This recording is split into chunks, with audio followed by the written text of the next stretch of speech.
Okay, let's unpack this. Welcome to the deep dive. We're looking at some recent source material today. Yeah, specifically a report about Miley Cyrus doing something. Well, unexpected. Exactly. Something that really caught our eye. It seems small maybe, but feels significant. Uh-huh. Given where she is in her career right now. So our mission here is to, dig into this report, pull out the key details, understand the context, what this moment might mean. And how it connects, potentially, to her new music, her whole artistic journey. Yeah, and we're sticking just to what this source tells us. Right, so the report, it sets the scene really well. It talks about this private event, May 31st, 2025. And the location tells you something, doesn't it? Chateau Marmont in LA. Oh yeah, iconic. Sounds like a very intimate vibe. Totally. It was billed as a listening party, right? In that surprise performance. Exactly. Celebrating her new album, Something Beautiful. Which the report notes literally just came out the day before, May 30th. So yeah, not just some random gig, directly tied to the album launch. And the crowd, who is there? The report mentions specifics. It does. It sounds super selective. Yeah. Like around 100 fans, personally chosen, apparently organized with TikTok. Wow. Oh, And not just Sans. Her mom, Tish, and sister Brandy were there too. Uh-huh. Plus actress Anya Taylor-Joy. Go a mix. Right. It paints this picture of a really specific, kind of curated moment, and she had a band. Yep. The report names them drummer Max Morando, Okay. guitarist Jonathan Rado, and Michael Pollack on piano. Got it.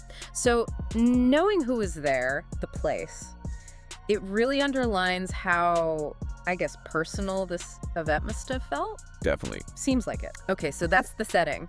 But the moment that, well, everyone's talking about, the real surprise happened during the performance. This is where it gets really interesting, yeah. Yeah. She's there, new album out, intimate Yeah. crowd, Right. and she starts singing The Climb. Whoa, The Climb from Right. Hannah Montana, the movie, 2009. That's the one. Feels like a different era, doesn't it? Completely. How did that come about? Did she just launch into it? Well, the report says she kind of teased it first. Oh. Yeah, apparently said something like, I'm not singing The Climb, but I could, Like testing the waters or maybe daring herself. maybe. And then Michael Pollack, the pianist, starts playing those opening chords. And the reaction, what does the report say? It says the place just erupted.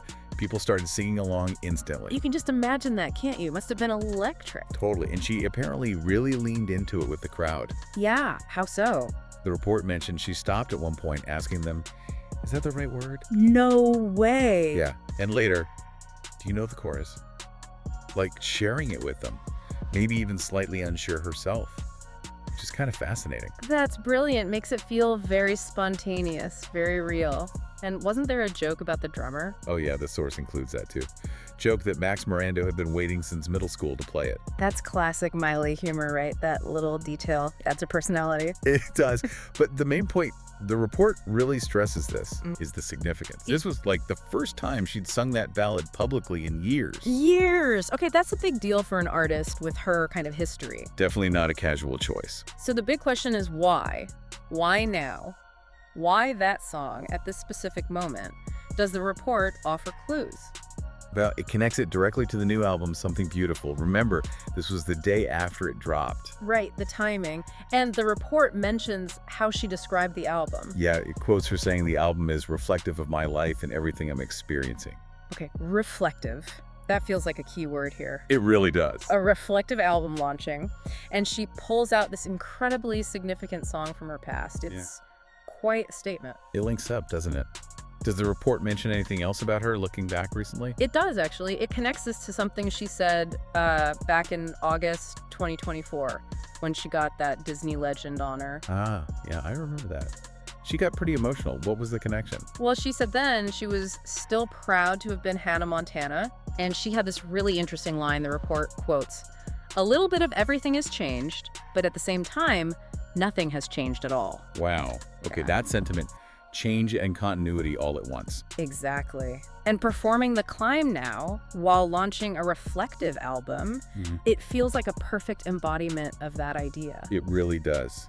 It's like she's not just being nostalgic, but actively integrating that whole Hannah Montana chapter, the good and the complex, Yeah. into who she is now. Yeah, embracing the journey, maybe. The source suggests she's not running from it, but weaving it in. Especially with an album she herself calls reflective. It fits. And the report also gives us a bit more context, like where this new album fits in her career overall.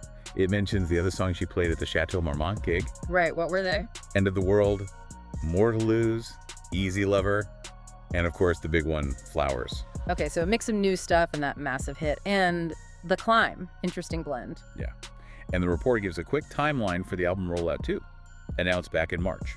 First single in April, More to Lose, visual dropping the same day as the album. And there's a whole visual film coming too, premiering at Tribeca June 6th. So this is a big, multifaceted project, something beautiful. Seems like it. And the report points out it's her 9th studio album, coming just 2 years after the last one. Which was Endless Summer Vacation. And that album was huge. Massively successful, yeah. The source reminds us, like, 6 Grammy nominations for the 2024 awards. And the wins for Flowers, Record of the Year, Best Pop Solo Performance, huge validation. Right. So you've got this picture. She's just had this massive Grammy success, arguably the biggest hit of her career. She releases this new album she calls Reflective. And that's the moment she decides, you know what? Let's do The Climb. Publicly. For the first time in ages. The juxtaposition is really something, isn't it? Peak contemporary success moving forward, but deliberately reaching back to this foundational, almost defining song from her youth. It suggests the reflection isn't just about, the last couple of years. It feels deeper, like a synthesis. Pulling it all together. It definitely raises questions about how artists, especially ones who grew up famous, navigate their own paths as they evolve. Yeah, it's fascinating to watch. And that brings us, I think, towards the end of our deep dive into this particular source. We've looked at the performance, the context, the album, the history, all drawn from this report. Yeah, piecing together the details from the source really paints a picture. So maybe a final thought for you, the listener, to kind of chew on based on all this. Go for it. Okay, so thinking about Miley revisiting The Climb right now, what does it really mean? For artists, sure, but maybe for any of us, when we revisit significant moments or things we created or just parts of our past, especially when we're trying to move forward with something new. Is it just nostalgia? Just looking back fondly? Or is it something, I don't know, deeper? Like an act of integration, where you're not discarding the past, but actually making who you were part of who you're becoming? What do you think?